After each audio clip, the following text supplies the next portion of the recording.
میں کہتا ہوں کہ بندے کی اتنی سوچ ہی نہیں ہے کہ جتنی اللہ رب العزت نے نوازا ہے آقا علیہ الصلوۃ والسلام کے درود و سلام کے صدقے سے۔ ارشاد نبوی صلی اللہ تعالیٰ علیہ وآلہ وسلم ہے کہ اہل جنت کے سروں پر ایک تاج ہوگا، اہل جنت کے سروں پہ تاج ہوگا، اور جن میں سب سے ادنا درجے کا جنتی ہوگا اس کا تاج اتنا چمکیلا ہوگا کہ اس کے ایک موتی کی چمک سے اس قدر چمک ہوگی اس ایک موتی کی کہ مشرق و مغرب کے درمیان جتنا خلا ہے اس تمام خلا کو روشن کر دیا جائے گا۔ تو یہ اتنی عظیم نعمتیں اس شخص کے لیے ہیں جو جنتی ہے۔ آئیے ذرا ارشاد نبوی صلی اللہ تعالیٰ علیہ وآلہ وسلم ہے، بے شک جنت 5 قسم کے لوگوں کی تمنا کرتی ہے۔ نمبر 1، قرآن مجید کی تلاوت کرنے والا۔ نمبر 2، اپنی زبان کو فضولیات سے روکنے والا۔ نمبر 3، بھوکوں کو کھانا کھلانے والا۔ نمبر 4، ننگوں کو کپڑا پہنانے والا۔ اور نمبر 5، مجھ پر درود و سلام کثرت سے پڑھنے والا۔ آئیے ذرا تلاوت قرآن مجید پہلے وہ شخصیت پہ بات کرتے ہیں کہ جس کا انتظار جنت کرتی ہے۔ عزیزان گرامی قدر، سرکار نے فرمایا جو قرآن مجید کی تلاوت کرتا ہے اس کے قرآن مجید کے تلاوت کرنے کی برکت سے جنت اس کا انتظار کرتی ہے۔ ایک حدیث مبارکہ ہے جس میں آقا علیہ الصلوۃ والسلام نے ارشاد فرمایا، بروز قیامت جب جنتی جنت میں چلے جائیں گے تو وہاں پہ حافظ قرآن اللہ رب العزت کی ذات اس کو فرمائے گی، تم نے میری کتاب کو سینے سے لگا کے رکھا، میری اس کتاب کے ساتھ محبت کی، قرآن پاک کی تلاوت میں زندگی بسر کر دی، اب تیرے لیے انعام یہ ہے کہ تو قرآن مجید کی تلاوت کرتا جا اور درجات کی بلندی کی سیڑھیاں جو بنی ہیں اس پہ چڑھتا جا۔ اب جب تک تو قرآن پاک پڑھتا رہے گا تب تک بلندی کی طرف جاتا رہے گا۔ اب جو بندہ جتنا درود قرآن پاک اس کو یاد ہوگا وہ اتنا بلندی کے درجات پہ پہنچے گا۔ تو مطلب یہ ہوا کہ قرآن مجید کی تلاوت اتنا بڑا اعزاز ہے، اتنا بڑا اعزاز ہے کہ آقا فرماتے ہیں کہ جنت کے درجات کی بلندی کا سبب ہے۔ احباب ذی وقار، اب قرآن مجید اتنی عظمت والی کتاب ہے، قرآن پاک اتنی اعلیٰ کتاب ہے جو جنت میں درجات کی بلندی کا سبب بنتی ہے، اور آقا علیہ الصلوۃ والسلام نے فرمایا قرآن مجید کی تلاوت کرنے والے کا انتظار کرتی ہے جنت۔ ہر کوئی جنت کی چاہت کرتا ہے، مگر جس کی جنت چاہت کرتی ہے ان 5 خوش نصیب لوگوں میں ایک شخص وہ بھی ہے جو قرآن مجید کی تلاوت کرتا ہے، جنت اس کا انتظار کرتی ہے، اللہ رب العزت کی بارگاہ میں ایسے کو طلب کرتی ہے جنت۔ تو مطلب یہ ہے کہ قرآن مجید کی تلاوت کرنا اتنا بڑا اعزاز ہے۔ اب دیکھیں قرآن مجید میں اللہ رب العزت نے ارشاد فرمایا والعصر ان الانسان لفی خسر، بے شک انسان خسارے میں ہے۔ اب دیکھیں کہ ایک دنیا کا اگر ہم بات کریں تھوڑی سی کہ دنیا کے چھوٹے سے پلاٹ لینے کی خاطر، چھوٹا سا کاروبار سیٹ کرنے کی خاطر، چھوٹی سی گاڑی لینے کی خاطر ایک بندہ کتنی دن رات محنت کرتا ہے کہ میں اپنے بچوں کے لیے یہ بھی تیار کر لوں، یہ بھی کر لوں، یہ بھی کر لوں، یہ ایک محدود ہے۔ اور قرآن مجید کی جو تلاوت کرتا ہے اس کا جنت انتظار کرتی ہے۔ اور حدیث مبارکہ میں نے کل کی ویڈیو میں بھی آپ کے سامنے گوش گزار کی، آقا علیہ الصلوۃ والسلام فرماتے ہیں جو جنت میں ادنا درجے کا جنتی ہوگا اس کو اللہ رب العزت اتنی رقبے، اتنی جائیداد سے نوازے گا کہ جنت کی زمین اس کے لیے اتنی زیادہ ہوگی کہ جس طرح یہ دنیا کو 10 حصوں میں اور تقسیم کر دیا جائے، اس کے 10 حصے اور کر دیے جائیں، یعنی 10 گنا زیادہ یہ دنیا جتنی بھی زمین ہے اس تمام سے 10 گنا زیادہ جو ہے اللہ رب العزت اس بندے کو نوازے گا جس کے پاس ادنا درجے کا جنت کا ٹکٹ ہوگا۔ تو جس کی جنت طلب کرے گی اس کا کیا عالم ہوگا۔ جو قرآن مجید کی تلاوت کرے گا. یہی بات قرآن پاک نے ارشاد فرمائی والعصر ان الانسان لفی خسر، انسان خسارے میں ہے. خسارہ یہ ہے کہ یہ چھوٹے جو جدھر اس کو فائدہ ملتا ہے ادھر دوڑتا ہے. وہ فائدہ جو عارضی فائدہ ہے، وہ فائدہ جو کبھی نقصان میں بھی بدل جائے، مگر یہ کبھی نقصان ہونے والا عمل نہیں ہے. آپ اللہ اور اس کے رسول کی محبت میں قرآن مجید کی تلاوت کریں. میں دیکھتا ہوں اللہ رب العزت کیسے آپ کو نوازتا ہے. آپ دیکھیں گے اپنی زندگی میں کہ اللہ رب العزت قرآن مجید کی برکت سے آپ کو کتنی آپ پہ نوازشات کرتا ہے. تو آقا علیہ الصلوۃ والسلام نے فرمایا کہ 5 خوش نصیب لوگ ہیں جن کی جنت تمنا کرتی ہے. ان میں پہلا وہ ہے جو قرآن مجید کی تلاوت کرتا ہے، جو قرآن مجید کی تلاوت کرتا ہے. احباب ذی وقار، اللہ رب العزت کو بڑا پسند ہے وہ شخص جو قرآن پاک کی تلاوت کرتا ہے. اب ذرا دوسری شخصیت وہ ہے جو اپنی زبان کو فضولیات سے روکے رکھتی ہے. وہ شخص جو اپنی زبان کو فضول باتوں سے روکتا ہے. اب دیکھیں اسی آیت کو لیں کہ ان الانسان لفی خسر، انسان خسارے میں ہے. اگر ایک انسان اپنے آپ کو فضول باتوں سے روک کے رکھتا ہے،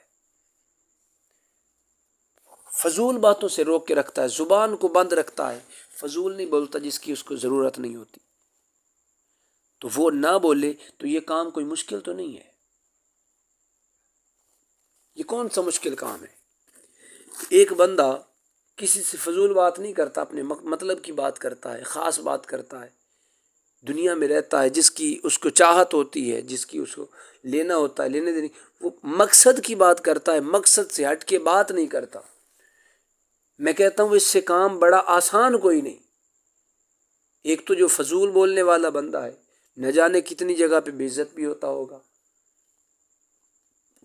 ایک تو دنیا میں عزت ملتی ہے جو بندہ مقصد کی بات کرتا ہے، جو فضولیات سے بچتا ہے. ایک تو اسے دنیا میں عزت سے نوازا جاتا ہے، اور دوسرا آقا علیہ الصلوۃ والسلام فرماتے ہیں جنت اس بندے کو چاہتی ہے. جنت کی چاہت یہ ہوتی ہے کہ یہ بندہ میرے پاس آ جائے. جنت کی طلب یہ ہوتی ہے کہ یہ میرے پاس آ جائے. تو کتنا بڑا عظیم انعام ہے اور فری میں ہے، مفت کا عمل ہے، کوئی خرچ نہیں ہے اس پہ، کوئی محنت نہیں ہے اس پہ، کوئی وضو نہیں کرنا پڑتا، کوئی قرآن مجید کی خاص تلاوت نہیں کرنا پڑتی. بس آپ دکان پہ بیٹھے ہیں، آپ گھر میں بیٹھے ہیں، آپ اسکول میں پڑھاتے ہیں، پڑھتے ہیں، آپ کسی بھی شعبے میں کام کرتے ہیں، بس آپ اپنے مطلب کی بات کیا کریں. اس کے علاوہ فضولیات کو چھوڑ دیں، فضول گفتگو کو چھوڑ دیں. بس اتنا سا آپ کام کر لیں، جنت آپ کی طالب ہو جائے گی، جنت آپ کو چاہنے لگ جائے گی، آپ جنت کی چاہت بن جائیں گے جب آپ فضول گفتگو سے بچیں گے. نمبر 3 ہے بھوکوں کو کھانا کھلانے والا. اللہ اکبر. انسان کا خسارہ کیا ہے؟ انسان کا خسارہ یہی ہے کہ یہ انسان اپنے بارے میں سوچتا ہے، میرے بچے بھوکے ہیں، میرے بچوں کے پاس یہ نہیں ہے، اپنے بچوں کے لیے تگ و دو کرتا ہے، مگر غریب کے بچوں کی فکر نہیں کرتا. اب میرے آقا علیہ الصلوۃ والسلام فرماتے ہیں کہ کتنا بڑا اعزاز اس شخص کے لیے ہے کہ جنت جس کی چاہت کرتی ہے. تو جنت چاہت تب کرتی ہے جب بھوکوں کو کھانا کھلا دیا جائے. قرآن مجید میں اللہ رب العزت نے ارشاد فرمایا ارأیت الذی یکذب بالدین فذلک الذی یدعو الیتیم ولا یحض علی طعام المسکین فویل للمصلین. ارأیت الذی یکذب بالدین، کیا آپ نے نہیں دیکھا کہ ان لوگوں نے جنہوں نے دین کو جھٹلایا، فذلک الذی یدعو الیتیم، یہ وہ لوگ ہیں جو غریبوں کو، یتیموں کو کھانا کھلانے کی ترغیب نہیں دلاتے تھے. تو مطلب یہ ہے کہ انسان کا خسارہ یہ ہے کہ انسان اپنے اوپر لاکھوں اڑا دیتا ہے، اپنے بچوں کی چاہت میں کروڑوں کا نقصان بھی سہ لیتا ہے، مگر غریبوں کو کھانا کھلانا یہ پسند نہیں کرتا. اچھا جو رب آپ کو لاکھوں دے رہا ہے، کیا وہ مالک غریبوں کو نہیں دے سکتا؟ آپ کے پاس تھوڑا پیسہ کم دے دے اور غریبوں کو دے دے. اگر آپ کو بھی کروڑ پتی بنا دے اور ساری دنیا کو کروڑ پتی بنا دے تو مالک کی رحمت میں تو اتنا سا فرق بھی نہیں پڑتا کہ جس طرح سمندر سے ایک چونچ پانی کی جو ایک پرندہ لے لے سمندر سے، وہ پرندہ سمندر میں جو کمی آئے گی تو وہ آئے گی، مگر اللہ رب العزت کی رحمت میں تو وہ کمی بھی نہیں آئے گی۔ تو اتنا بڑی ذات جو آپ کو دے رہی ہے تو وہ بھوکوں کو بھی تو دے سکتی ہے، غریب یتیموں کو بھی تو دے سکتی ہے مالک کی ذات، لیکن یہ ایک بندے کے لیے امتحان ہوتا ہے۔ اللہ رب العزت دیکھنا چاہتا ہے کون ہے جو میری رضا کی خاطر میرے بندوں کی خدمت کرتا ہے۔ تو میرے بندوں کی خدمت کرنا، اللہ رب العزت فرماتا ہے کہ یہ ایسے ہے جو خدمت ان کی کرے تو ان کو میں اس طرح نوازتا ہوں کہ جنت اس کی چاہت کرتی ہے، جنت اس کی طلب کرتی ہے، جنت اس کی چاہت کرتی ہے، تمنا کرتی ہے۔ نمبر 4 ہے ننگوں کو کپڑا پہنانے والا۔ یہ بھی وہی بات ہے کہ غریبوں کے ساتھ ہیلپ کرے، جن کے غریبوں کے پاس کپڑے نہیں ہیں ان کو کپڑے کا انتظام کریں۔ عیدیں آتی ہیں، شادیاں آتی ہیں، مختلف فنکشنز آتے ہیں، ہر ایک فنکشنز پہ آپ اپنے لیے اتنی زیادہ تگودو کرتے ہیں، آپ اتنے زیادہ محنت کر کے 5 سوٹ 4 سوٹ بنا لیتے ہیں، تو کیا غریب کے لیے ایک سوٹ نہیں ہو سکتا؟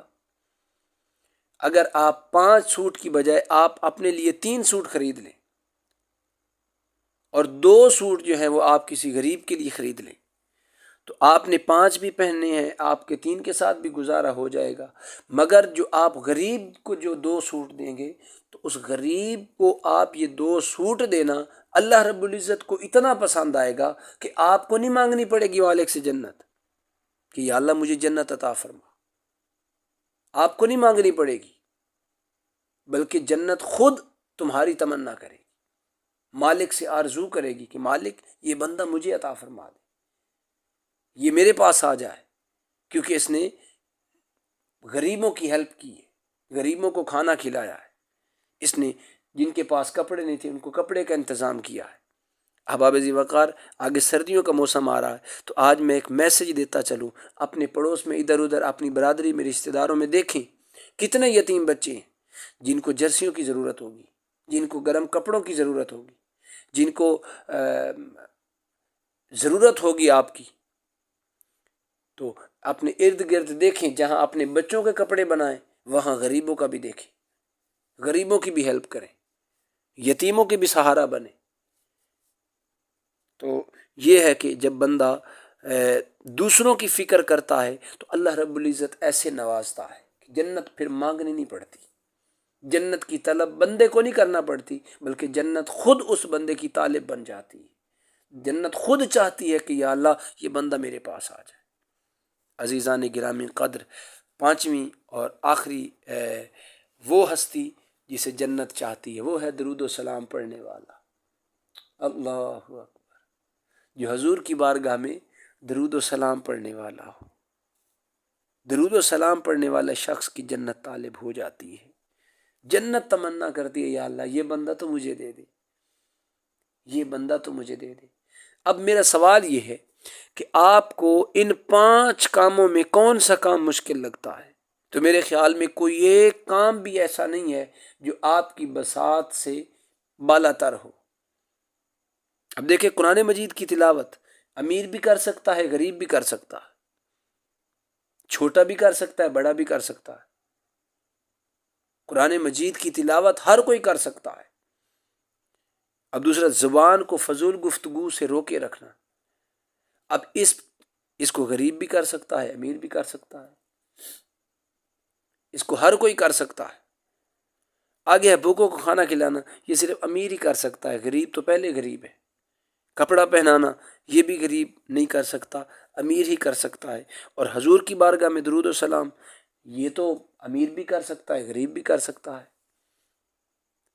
تو عزیزان گرامی قدر، یہ 5 کام ایسے ہیں جو بندہ کر لیتا ہے تو جنت اس کی چاہت کرتی ہے۔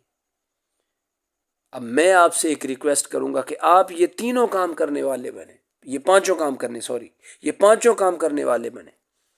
قرآن مجید کی تلاوت بھی کریں، نماز کی پابندی بھی کریں، اپنی زبان کو فضول گفتگو سے بھی روکیں، بھوکوں کو کھانا بھی کھلائیں، جن کی کپڑے کی ضرورت ہو ان کو کپڑا بھی دیں، اور آقا علیہ الصلوۃ والسلام کی بارگاہ میں درود و سلام پڑھنے والے بھی بنیں۔ یہ 5 کام آپ کر لیں، جنت آپ کی نہ جانے کس قدر چاہت کرے گی، کیونکہ ایک کام کرنے والے کے لیے جنت اتنی طالب ہو جاتی ہے، جنت اتنا چاہتی ہے، تو جو یہ 5 کام کرے گا جنت اس کے لیے کتنا چاہت کرے گی، اس کو کتنا پسند کرے گی، اس کے لیے کتنی تمنا کرے گی۔ تو عزیزان گرامی قدر، مطلب یہ ہوا کہ جنت ان 5 لوگوں کی چاہت کرتی ہے۔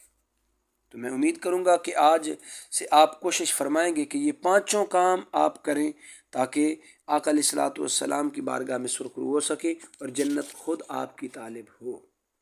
اچھا، جنت آپ کی طالب بنے گی ان 5 کام کے کرنے سے، آپ کو جنت خود چاہے گی، یہ بھی آپ نے حدیث مبارکہ سے سماعت فرمایا۔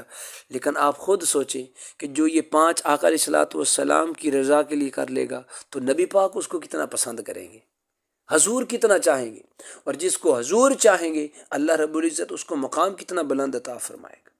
جس کو حضور چاہیں گے، پوری کائنات جسے چاہتی ہے اسے محمد مصطفیٰ کہا جاتا ہے۔ ہر مسلمان جسے چاہتا ہے اسے آقا کریم کی ذات کہا جاتا ہے، ٹھیک ہے۔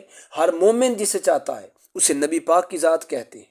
ہر ولی جسے چاہتا ہے، ہر عالم جسے چاہتا ہے، ہر فقیہ جسے چاہتا ہے، ہر محدث جسے چاہتا ہے، ہر مفکر جسے چاہتا ہے، ہر محدث، ہر مفکر، ہر مفسر، ہر مورخ، ہر تابعی، ہر صحابی، تبع تابعین، یہ سارے جسے چاہتے ہیں اسے جناب محمد مصطفیٰ کہا جاتا ہے۔ حتیٰ کہ جسے سارے انبیاء چاہیں، جسے جبرائیل چاہے، جسے میکائیل چاہے، جسے اسرافیل چاہے، جسے اسرائیل چاہے، اسے محمد مصطفیٰ کہتے ہیں۔ اور محمد مصطفیٰ خود آقا جسے چاہیں اسے یہ 5 کام کرنے والا ہو جسے آقا علیہ الصلوۃ والسلام چاہیں، حضور اسے چاہیں گے، حضور اسے پسند فرمائیں گے۔ جو حضور کی بارگاہ میں نذرانہ محبت پیش کرتا ہوگا درود و سلام کی صورت میں، جو آقا علیہ الصلوۃ والسلام کی حکم پر اپنی زبان کو کنٹرول رکھے گا، جو بھوکوں کو کھانا کھلائے گا، جناب والا جو ننگوں کو کپڑا پہنائے گا، جو حضور کی بارگاہ میں درود و سلام پڑھے گا، آقا علیہ الصلوۃ والسلام اس بندے کو کتنا چاہیں گے، اور جسے مصطفیٰ چاہیں گے اسے ہی تو خدا چاہیں گے۔ خدا کسے چاہتا ہے؟ خدا مصطفیٰ کو چاہتا ہے۔ جسے مصطفیٰ چاہیں گے اللہ رب العزت کی ذات بھی اسے ہی چاہے گی۔ تو اگر آپ چاہتے ہیں کہ آپ جنت کی چاہت بھی بنیں، آپ صحابہ کرام کی چاہت بھی بنیں، آپ جبرائیل، میکائیل، اسرافیل، اسرائیل کی چاہت بھی بنیں، اگر آپ چاہتے ہیں کہ آپ تمام انبیاء کی چاہت بنیں، اگر آپ چاہتے ہیں کہ آپ آقا علیہ الصلوۃ والسلام کی چاہت بنیں، اگر آپ چاہتے ہیں کہ آپ خدا تعالیٰ کی چاہت بنیں، تو اس کے لیے یہ 5 کام آپ کو کرنے ہوں گے۔ بس آپ یہ 5 کام کر لیں، اللہ رب العزت آپ کو اپنی چاہت کا مرکز بنا دے گا۔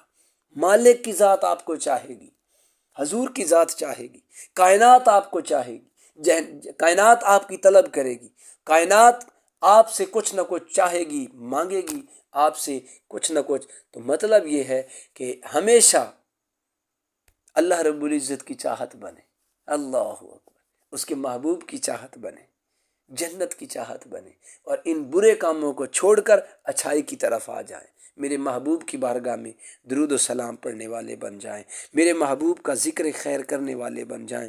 بس آپ اٹھیں بیٹھیں میرے آقا کریم کا ذکر کرتے رہیں، میرے سرداروں کا ذکر کرتے رہیں، میرے آقا علیہ الصلوۃ والسلام کا ذکر آپ کرتے رہیں گے، مالک کی کائنات کی چاہت کا مرکز آپ بن جائیں گے۔ عزیزان گرامی قدر، آج ایک درود پاک آپ کی بارگاہ میں لے کے آیا ہوں، درود شفاعت۔ یہ درود بھی دوسرے تمام درود پاک کی طرح آقا علیہ الصلوۃ والسلام کی شفاعت کے لیے بہت مجرب ہے۔ لہٰذا جو شخص ہر نماز کے بعد اس درود پاک کو 11 مرتبہ پڑھے گا، اس کے لیے قیامت کے روز آقا علیہ الصلوۃ والسلام شفاعت فرمائیں گے۔ حضور فرماتے ہیں میری شفاعت اس بندے پہ واجب ہو جائے گی، اور اس کے علاوہ اگر کوئی اہل معرفت مقام بقا حاصل کرنے کے بعد اس درود پاک کو دن رات کثرت میں پڑھنا شروع کر دے تو اس کی ذات سے دوسروں کو فیض پہنچنا شروع ہو جائے گا۔ اور اگر کوئی شخص اس درود پاک کو شب برات میں 21,000 مرتبہ پڑھے گا تو اس کے رزق میں بے حساب و کتاب اضافہ ہوگا۔ اور اگر کوئی شخص زیارت نبی کے لیے اس درود پاک کو 1.25 مرتبہ پڑھے گا تو اس درود پاک کی برکت سے اللہ رب العزت اسے 40 دن کے اندر اندر اس کو اپنی زیارت کا شرف عطا فرمائیں گے۔ عزیزان گرامی قدر، وہ درود پاک ذرا سماعت فرمائیں جس کے فیوز و برکات یہ ہیں۔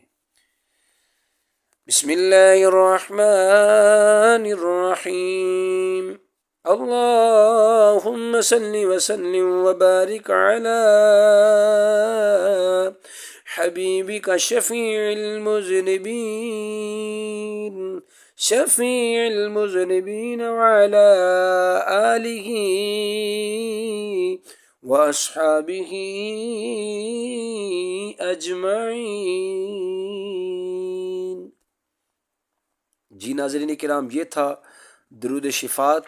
میں امید کروں گا کہ آج کی یہ ویڈیو آپ کو پسند آئے گی۔ احباب ذی وقار، ویڈیو پسند آئے تو برائے مہربانی ویڈیو کو لائک کر دیں۔ اگر آپ چینل پہ نئے ہیں تو چینل کو سبسکرائب کر دیں۔ اگر فیس بک پہ نئے ہیں تو آپ میرے پیج کو فالو کر لیں اور ویڈیو جتنی زیادہ ہو سکے شیئر کریں تاکہ آقا علیہ الصلوۃ والسلام کی اس محبت اور عشق کے میسج کو آپ دوسرے لوگوں تک عام کر سکیں۔ مالک کائنات آپ کو دارین کی خوشیاں نصیب فرمائے۔ میرے ایسی ہی ویڈیوز دیکھنے کے لیے، درود پاک کی برکات، درود پاک کی فضیلت، ایسی ویڈیوز دیکھنے کے لیے میرے چینل وظائف کی دنیا کو سبسکرائب کریں۔ مالک کائنات آپ کو دو جہانوں کی خوشیاں نصیب فرمائے۔ آمین۔ السلام علیکم ورحمۃ اللہ تعالی وبرکاتہ۔